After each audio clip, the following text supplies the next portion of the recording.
বঙ্গোপসাগরে সৃষ্ট নিম্নচাপের প্রভাবে দুর্গাপুজোর আগে রাজ্যের বিভিন্ন জেলায় ব্যাপক বৃষ্টিপাতের সম্ভাবনা রয়েছে।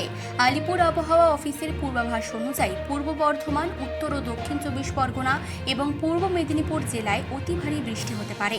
অন্যদিকে পুরুলিয়া, পশ্চিম বর্ধমান, বীরভূম এবং মুর্শিদাবাদ জেলায় ভারী বৃষ্টির সম্ভাবনা রয়েছে।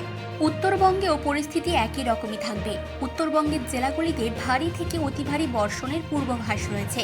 দার্জিলিং, কালিম্পং, জলপাইগুড়ি, আলিপুরদুয়ার, কোচবিহার এবং উত্তর দিনাজপুর জেলায় ভারী থেকে অতি ভারী বৃষ্টি হতে পারে।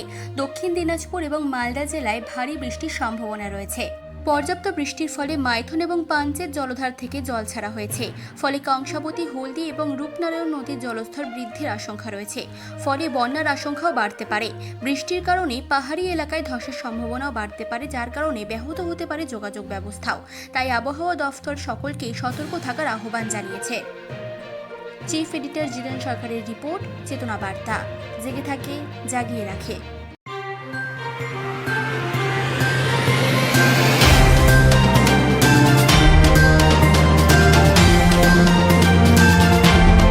চেতনা বার্তা, জেগে থাকে, জাগিয়ে রাখে।